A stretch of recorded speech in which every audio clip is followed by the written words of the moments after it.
in den frühen Morgenstunden des historischen 22. Juni.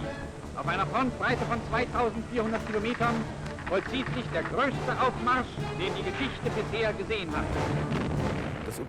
Operation Barbarossa had actually failed even before it was launched, because, with the possibilities open to Germany's political and military leaders in 1941, in the absence of a clear strategic objective, a war against the Soviet Union could never have been won. It was the great conflict between two major ideologies of the time, fascism and communism. They clashed head-on with all the manpower and material the two sides could mobilize. It was a war of conquest, a war of aggression in violation of international law, and a war of annihilation waged against the backdrop of National Socialist racial ideology. People in the Soviet Union thought, the Nazi regime has begun a war of annihilation, so there is no question of me ever being ready to compromise, because that compromise will cost me my life. Right from the start, it was an operation in which criminal behavior played a central role. The unusual, indeed specific characteristic of this operation is that law and morality were totally disregarded. There wasn't really a plan, apart from, we're going to attack the Soviet Union and take Moscow, and ideally, by then we'll have won. That was so detached from reality. They left too hastily to change the sign. Along the cold stretches of the road back, the retreating supermen left the marks of their bestiality.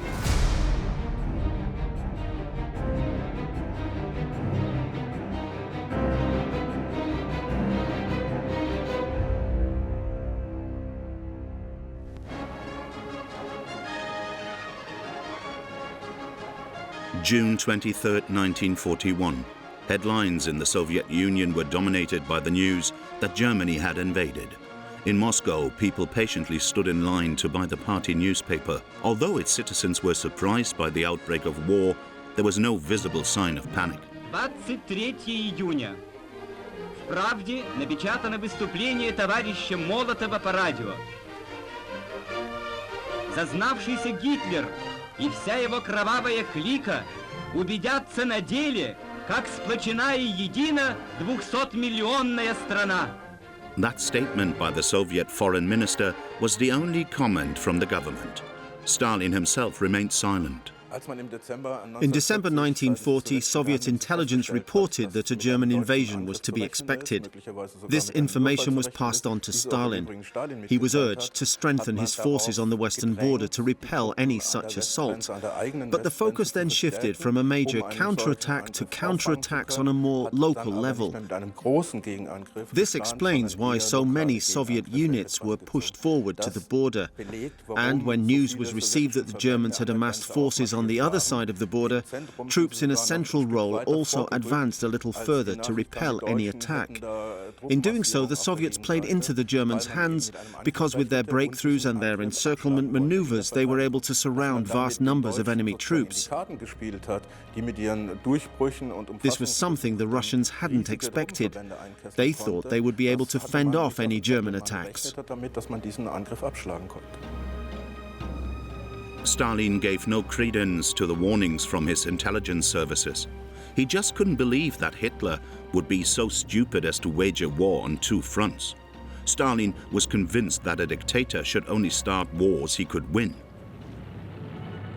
To secure his hold on power, since 1937, Stalin had had around 1.5 million people arrested. They were either shot or disappeared into the labor camps of the Gulag. Virtually the entire leadership of the Red Army had also fallen victim to the Great Terror. Now, around 3 million soldiers only listened to orders from their Vожdь, their Führer, Joseph Stalin. Basically, when you compare these two adversaries, a few statistics suffice to show what the Germans took on in the summer of 1941. Germany had a population of 90 million, while the Soviet Union had 190 million inhabitants. The Soviets were proud of the fact that their country covered around 1/7 of the Earth's surface. Germany had an area of 500,000 square kilometers. Those are quite some dimensions. The Russians weren't quite so professional when operating outside their borders, but when it was a case of defending the motherland, we can assume that they mobilized all existing resources. In and after 1941, that was also the case. The problem was, all that counted in the Red Army was loyalty to the party line and unconditional obedience. On the one hand, the Red Army had a relatively rigid command schema. You had your orders where you stood, and that's where you fought. What is more, many commanders had fallen victim to the Great Terror of the late 30s, and the next generation had little or no experience. When the Germans made their breaches, Soviet troops did not retreat, which would have been the logical response, because the command structure prevented Soviet officers from thinking independently. Naturally, they were also intimidated. So, without orders from the rear, they failed to retreat. This enabled the Germans to mount and close pincer movements, trapping vast numbers of Soviet troops. In the months prior to the German invasion, Stalin had insisted on his troops advancing beyond the heavily defended Stalin line to establish positions on Russia's new western border. But by June 21st, these positions were only half finished. The German leadership had a low opinion of the Soviet military. Its officers were thought incapable of stopping the Wehrmacht. And in the first few months of the war, that really was the case. What was underestimated, however, was the toughness of the Russian soldier and the skill of the Soviet leadership at improvisation, in assembling new and effective units time and again. Stalin avoided the general public for nearly 2 weeks. His successors claimed later that the dictator was a broken man and had hidden away outside Moscow. But in reality, he traveled every day from his dacha to his study in the Kremlin to organize resistance and talks with high-ranking officers. Finally, on July the 3rd, Stalin turned to his people.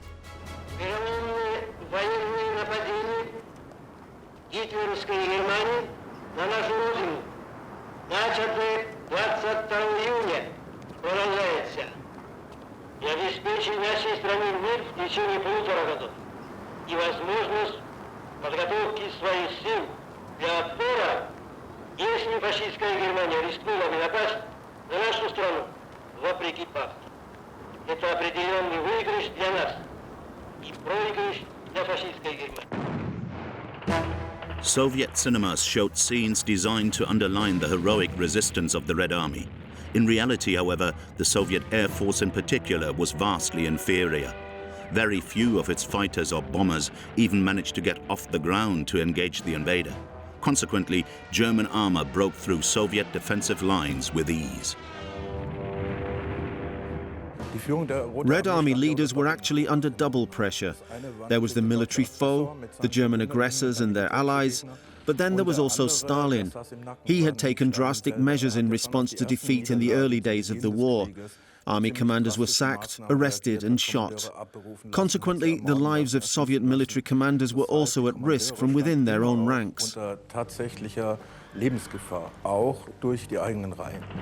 With a courage born of desperation, Red Army units fought the enemy and inflicted heavy losses.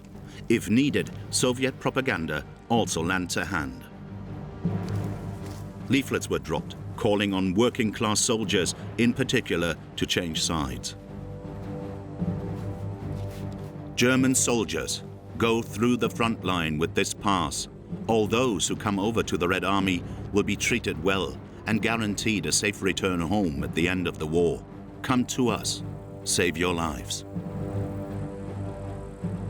Very few took up the offer, and so Army Group North continued its advance on Leningrad.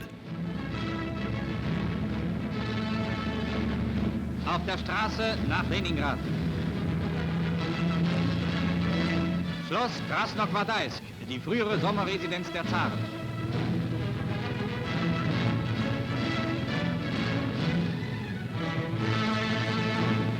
Die Schlosskirche, sie wurde von den Sowjets als Bunker ausgebaut.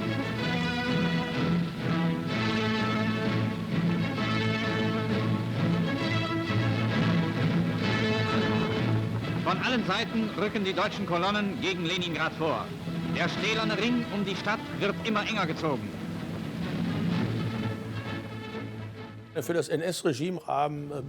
Certain cities were also of symbolic importance to the Nazi regime. They were the cities of Bolshevism, and they had to disappear. Wehrmacht generals saw them as more of a military issue, but when we look at memoranda from Heydrich and others from early 1941 and statements by Hitler himself, it is clear what was intended: the complete elimination of Bolshevism. Time and again the attempt was made to achieve this with Leningrad. That proved unsuccessful. But in the final analysis, the total number of deaths can be attributed to this rigor and the resolute intention to capture the city and totally destroy it.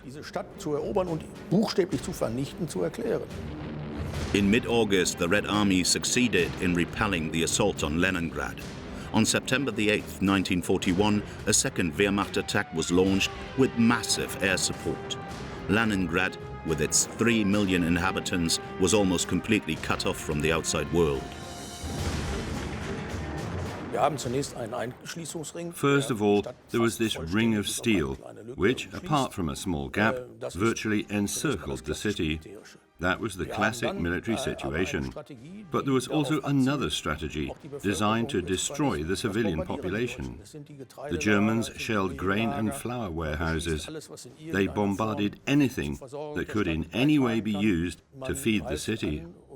They attacked anything that might support life, and they spurred one another on by referring time and again to the city's Bolshevist past and using this as an excuse for its total destruction.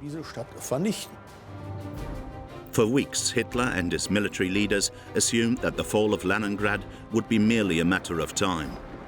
But in the beleaguered city, all possible forces were mobilized to defend it. What Soviet propaganda didn't show were the queues outside banks and stores. People wanted to secure their savings and the food supply in case the German invaders were not repulsed. With the approval of his generals, in early October, Hitler changed his plans and ordered Army Group North to head straight for Moscow. Not having to take Leningrad saved troops, of course. Capturing any town involves casualties, and Leningrad was prepared for defense. Its population knew that they would have to fight. Then came the advance on Moscow. Not having to take Leningrad released troops for that operation. And besides, since there had never been any intention to keep large sections of the Soviet population alive, the military probably thought that by leaving the surrounded city to its own devices, people would simply starve to death anyway.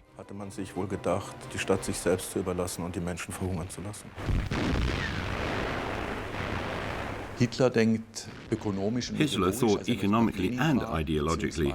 So, after Leningrad, he wanted to head for the south of Russia, with its industrial regions. But his military leaders thought along classic military political lines. They wanted to make a beeline for Moscow, and Smolensk would be a great victory along the way, so to speak. After the capture of Smolensk, everything was concentrated in the center, which resulted in a major dispute amongst Germany's military leaders. Do we push on centrally to Moscow, in the middle of the country, a city which plays a totally predominant role, or do we focus on the flanks? In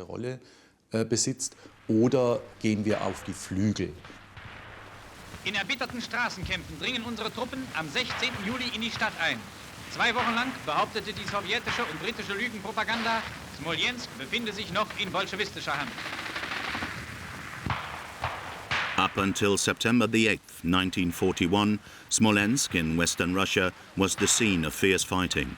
The Red Army forced the Wehrmacht to engage in bitter house-to-house combat. Smolensk became the symbol of disputes between Hitler and his generals. After the fall of Smolensk in the late summer of 1941, there was already a rigid front in the central region.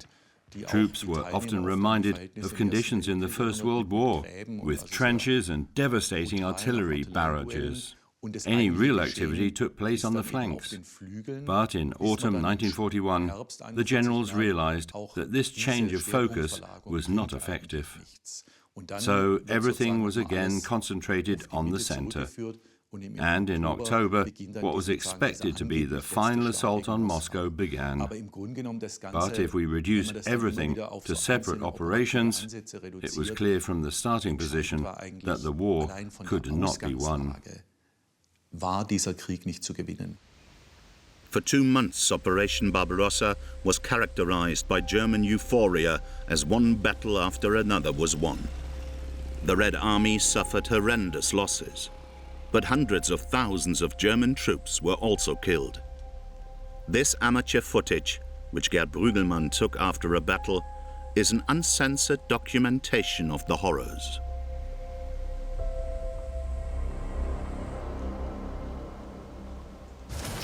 Nach der Einnahme von Kiew. Auf dem jenseitigen Ufer des Dnepr die Zitadelle der Stadt. After the biggest encirclement battle in military history, on September the 26th, 1941, the capital of the Ukraine also fell into German hands. Deutsche Truppen rücken in Kiew ein. Nearly 700,000 Red Army troops were trapped in Kiev. The German Luftwaffe had systematically reduced the city to rubble. Kiev had been fiercely defended and the Germans had suffered heavy losses in capturing it. This showed how costly fighting for towns was, especially big cities. Amongst other things, it led to the decision just to lay siege to Leningrad and not to try to take it militarily, to shell and bomb it, but not capture it in a direct ground assault. While Wehrmacht officers were enjoying the sight of Kiev in flames, SS Death Squad 6, together with the 6th Army, was planning to eliminate those sections of the populace who didn't sympathize with the invaders. The operation was disguised as a reprisal for partisan attacks. According to Field Marshal Walter von Reichenau, the Wehrmacht welcomes measures and calls for a radical approach. Babi Yar is a ravine on the edge of Kiev, where Jews from the city and surrounding area were taken and murdered with the active participation of Wehrmacht troops. Tens of thousands of Jews were killed, and the German army played an active role, not only in the massacre itself, but also in covering it up. Babi Yar is a good example of a massacre taking place with the tolerance of the Wehrmacht. To a certain extent, the SS death squads which carried out the killings benefited from the Wehrmacht's infrastructure. Vehicles were made available. Wehrmacht units sealed off the Babi Yar ravine and in the end bulldozed the site. Wehrmacht sappers collapsed the sides of the ravine and in doing so possibly killed people who might still have been alive. So, while the massacre itself was perpetrated by the SS death squads, the Wehrmacht was either present or provided assistance. After the war in Kiev in 1946, 15 Germans were charged with war crimes. It was a show trial. The outcome had already been decided. Nevertheless, thanks to statements by those involved, more and more details came to light. Hans Isenmann from the SS Viking Division had this to say about the events of the 29th and 30th of September 1941.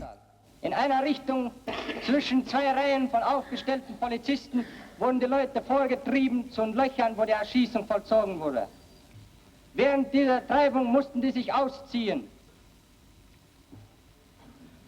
Bei den Gruben stand ein Spezialkommando bestehend aus SD-Männern und aus Männern gewählt aus dem Polizeibataillon 320, die Erschießung mittels Genickschuss durchführten. Die Erschießenden waren meistenteils besoffen. Die Leute baten uns, ihnen das Leben zu erschenken. Wie viel wurde alles in allem erschossen? Bis zu 25.000. In 1941, Wilhelm Hellerford headed a section of the intelligence service. Dort wurden dann an diesen Gräben die Erschießungen durchgeführt. Wie viele Leute haben Sie persönlich in diese 2 Tage erschossen? Annähernd bis 120 Personen. Примерно до 120 человек.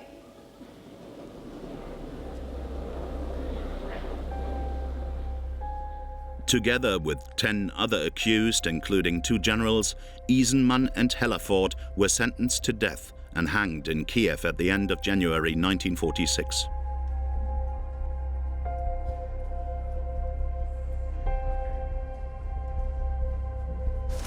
In der südlichen Ukraine. Italienische Verbände greifen ein von den Sowjets hartnäckig verteidigtes Dorf an. Nazi newsreels continued to carry reports of victories at the front, less and less often, however, than from the main combat areas.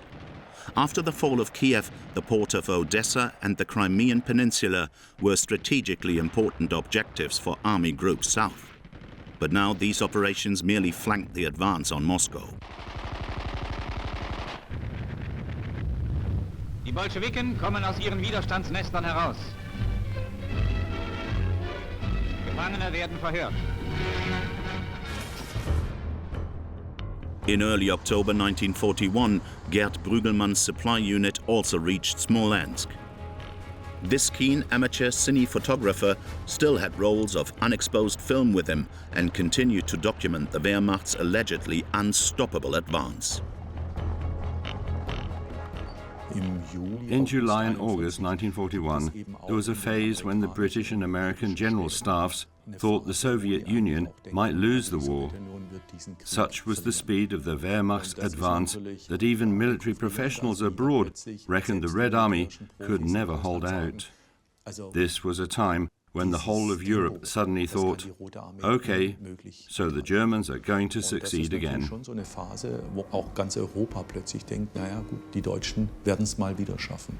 Thanks to the Lease-Land Act, as it was known, the neutral United States made economic and military aid available to those countries fighting against the Axis powers, Germany, Italy, and Japan.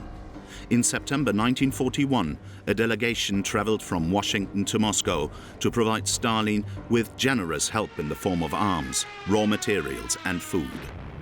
When the agreement was signed, a Soviet People's Commissar is said to have leaped up from his chair and exclaimed, "Now we'll win the war."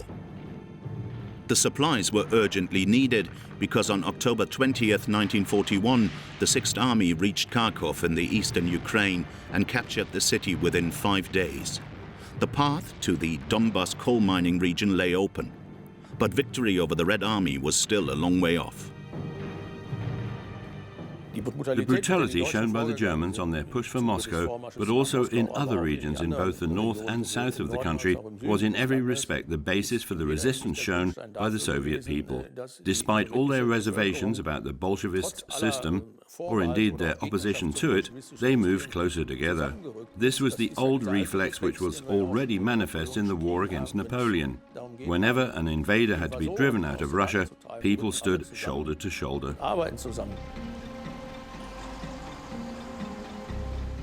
Moscow was preparing for a siege. Some 300,000 volunteers worked on building fortifications around the capital. Tank traps and barricades were also put in place in the city center. The Kremlin made provisions for the government to be taken to safety. The mummified body of Lenin, the country's gold reserves, and the Tsarist treasure had already been taken to Siberia in strict secrecy. The rainy season had come early, and Gerd Brügelmann's unit often had great difficulty organizing supplies, an insurmountable problem in every section of the front. The need for logistical support had been fully underestimated. When the campaign began, it was thought, and here the word hubris comes to mind, that resistance would collapse in the first week and the Urals could be reached within 25 days. In my opinion, no one ever considered what logical dimensions this would involve. There was no plan B. What steps would be taken if the original plan didn't work? Within a few days, the unpaved roads and the vast expanses of Russia were just mud tracks.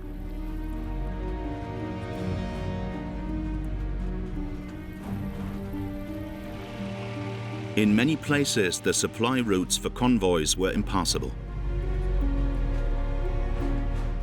German military leaders had always more or less looked down on logistics. In German military thinking, operational warfare had traditionally played the decisive role. How do I win battles with the troops available to me? How supplies would arrive, what equipment the men had, played a role at best in assessing the situation. And in the war against the Soviet Union, it was no different. To some extent, it was a case of living from hand to mouth. The troops could at least live off the land. That was, after all, a war of annihilation, and the technology would arrive somehow or other. The Wehrmacht was in no way prepared for such a long war. Only fully tracked vehicles still had a certain mobility. Heavy equipment could only be transported by rail. There were several areas where the Germans made mistakes right from the start, like the railways, which were to play an increasingly important role in the war. Russian broad-gauge track first had to be reduced to German normal-gauge track. The second mistake was to rely far too much on trucks, which are not cross-country vehicles and soon break down. Sappers had been working on converting Russian rail track right from the start, but progress was far too slow. Rapid sweeping operations, the actual strength of the German war machine, were no longer possible.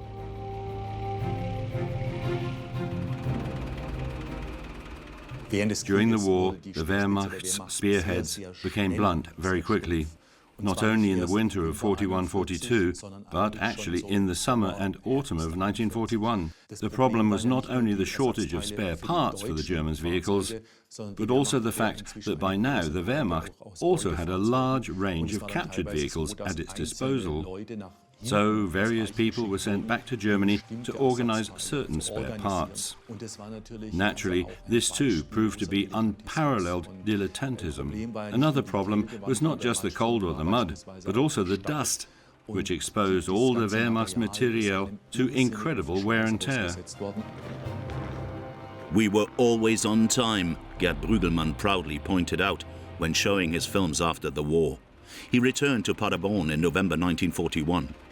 The lieutenant's unit had been completely wiped out in the major attack on Moscow. The Soviet capital was prepared for a siege. The German advance was to be stopped by 6 armies. The Soviet Union also had virtually inexhaustible manpower potential, which enabled it to form units time and again, and these units were supplied with material and vast quantities of ammunition. That was all something the Wehrmacht no longer had at its disposal. In the first encirclement battles, everything had gone well. The motivation was also there. But leading up to Moscow, this weapon, consisting of fast-moving units breaking through in support of flanking operations, had become blunt. And basically, after Moscow, it was not in a position to do anything other than defend. Moscow had been conquered once before by enemy troops from Western Europe. In 1812, Napoleon had led his troops through Russia, but the French campaign had ended in bitter defeat. Anyone studying Russian history and going back as far as 1812 will notice that, including the war from 1914 to 1917, the Russians were never willing to give up. There was this inbred feeling that the motherland had to be defended at all costs. Patriotism has a long tradition that is part of their lives, and in 1941 the situation was no different. Declaring a state of siege was intended to make it easier for our troops at the front to defend Moscow. Citizens, stay calm and show the soldiers and defenders of the capital that you are worthy. Such exhortations were designed to stop citizens panicking in fear of a hunger blockade. German commanders still believed that, basically, the Soviet Union was defeated and that it would only take one more decisive battle of annihilation. Its expanses and climate have always been Russia's traditional allies. It was the sheer size of the country that was Napoleon's downfall. At first, the Wehrmacht quite naturally thought, we've got motorized vehicles, we've got aircraft, we've got all we need for modern warfare. But if we take a very close look at the Wehrmacht, we see that it advanced in exactly the same way as Napoleon's army, on foot or with draft horses. And accordingly, the same thing happened. The army, which was always the front line, was like a big funnel. This funnel got wider and wider, and basically the army was gradually swallowed up by this vast country. By the time the Wehrmacht reached Moscow, its victories had taken a heavy toll. Its units were not equipped, nor were its plans designed for more than 6 months of war, and especially against a Red Army which, despite its losses, offered stubborn defense. The losses the Wehrmacht had suffered in men and material were so high that by December nothing more was possible. The penetrating power was lacking. Not that most of the tanks had been destroyed by the Red Army. Armour was available, but because of wear and tear and a shortage of spare parts, it couldn't be serviced or repaired. So it was no longer operational. The armaments industry in Nazi Germany couldn't meet the output required by the Wehrmacht. Propaganda footage like this from the Krupp works in Essen was designed to suggest that the country's manufacturing processes made mass production possible, but that stage was still a long way off.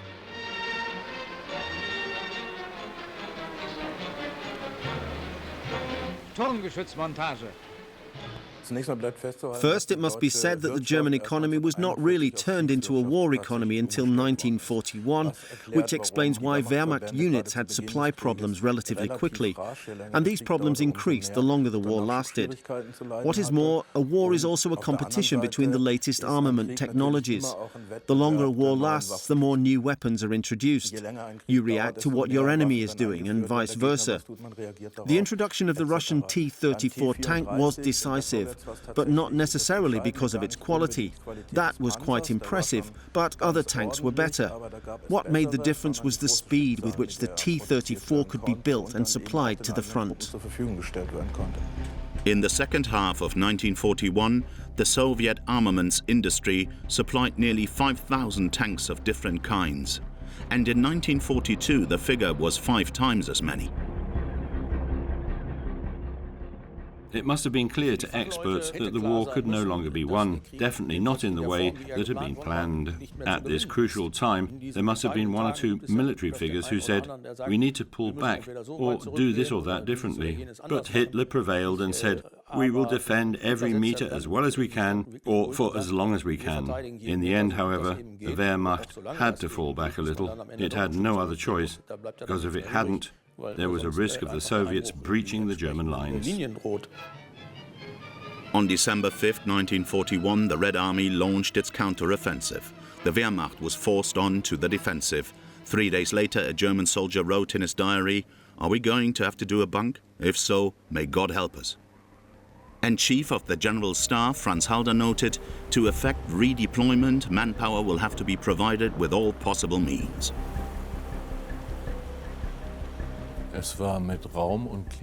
On the one hand, the vast expanses and the weather made that impossible. And on the other, the enemy had of course learnt at this point in time, with Moscow almost within reach, the Wehrmacht was totally exhausted. Some of its units had been totally depleted.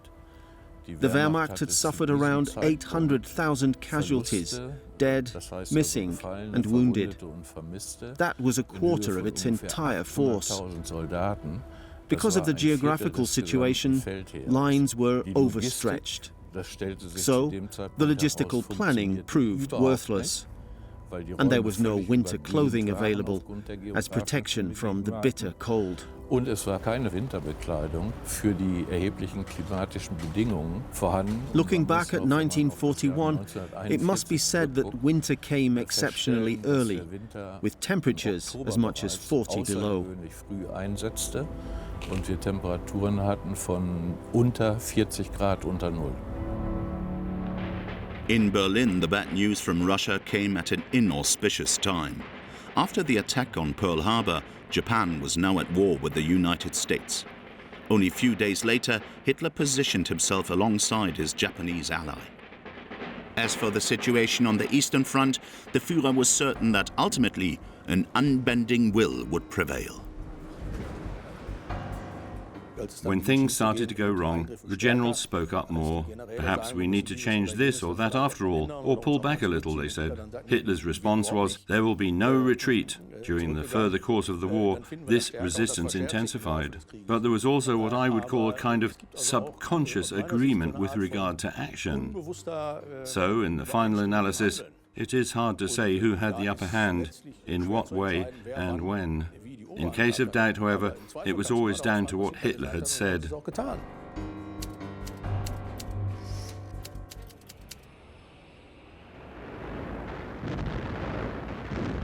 On December the 13th, 1941, Soviet High Command announced that the fascist offensive against Moscow has now collapsed. Enemy attacking positions and defensive lines have been breached along the entire front.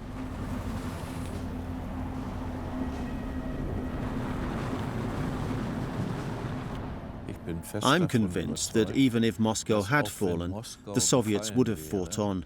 They would still have had sufficient resources, material resources, through the industrial capacity, which had in many cases been re-established behind the Urals, but also resources in terms of manpower. In 1941, 97 new divisions were formed in the Far East alone. In other words, east of the Urals. So, Soviet fighting spirit and also the capacity to suffer would have remained unbroken. Soviet propaganda showed pictures of towns and villages that had been liberated by the Red Army. The Wehrmacht had taken Kalinin, north of Moscow, on October 14th, 1941. On December 16th, it was finally retaken by Soviet troops.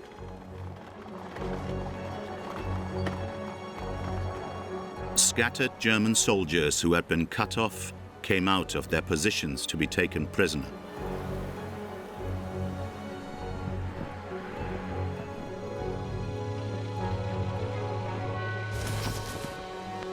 The offensive gains momentum all along the line. This town was held by the Nazis for 45 days. A handful of survivors come out of hiding. This is the meaning of the word deliverance. And this. I hid a bite of food from the Nazis. Take it, please. And this.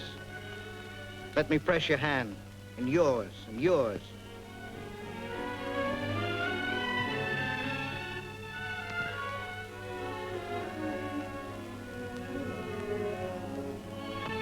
And this. I have a grandson like you somewhere at the front.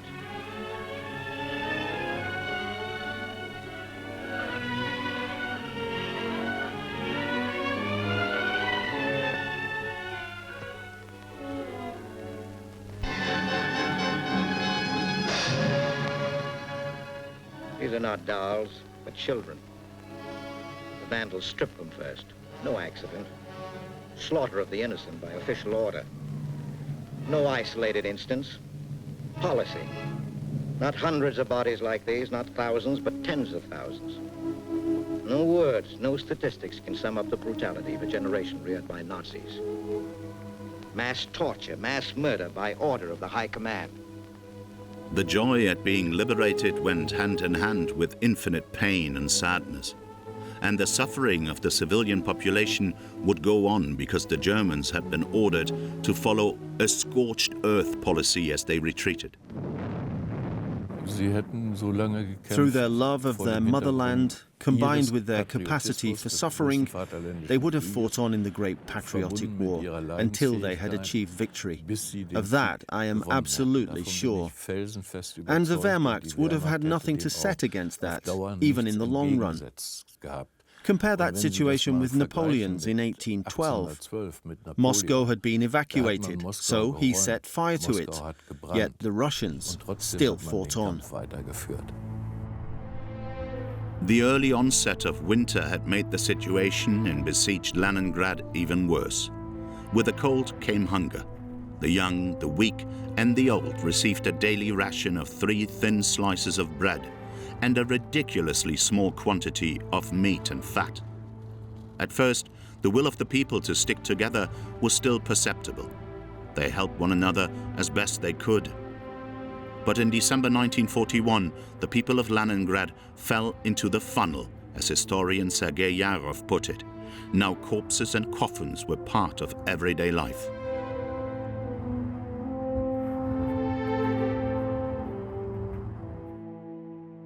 The siege of Leningrad was an appalling course of action taken by the Wehrmacht. The city was certainly of military value, but laying siege to it was a crime, a horrific crime. When we consider that the Wehrmacht was not facing armed men, but as a rule the old, the young, women, the sick, and the disabled, who were left to their own devices and forced to do terrible things, like resort to cannibalism, we are talking about a terrible crime.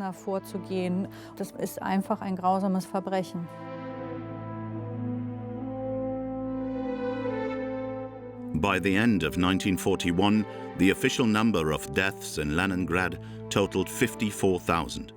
The dead were buried in mass graves.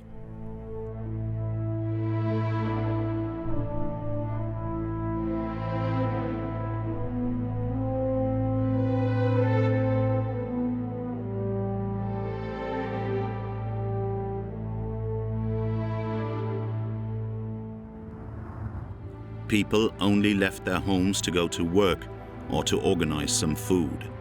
That would have been easier had not Stalin himself prevented additional supplies being provided before the blockade.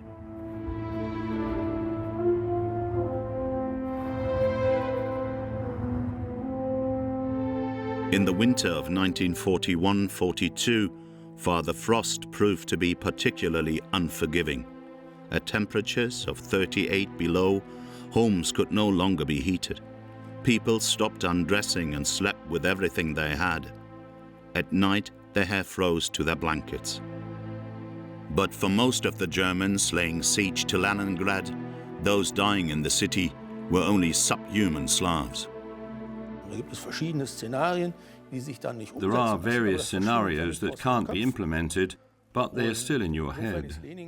And in this respect, Leningrad is different from Moscow, which the Germans couldn't quite reach.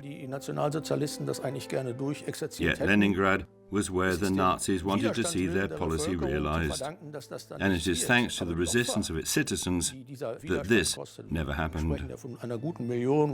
But the million or so lives that this resistance cost, we'll never know the exact number, shows how brutal this policy was, and in a certain context, how successful.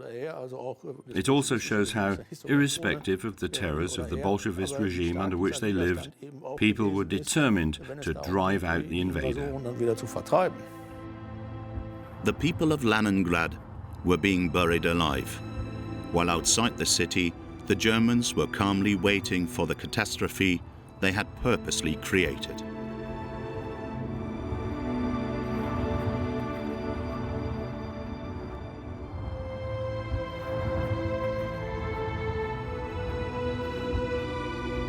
In 1942, deaths in Leningrad in January, February, and March alone totaled around 300,000.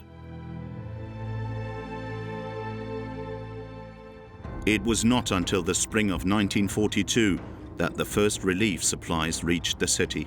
The blockade only ended in January 1944. By then, the people of Leningrad had suffered and died over a period of 872 days.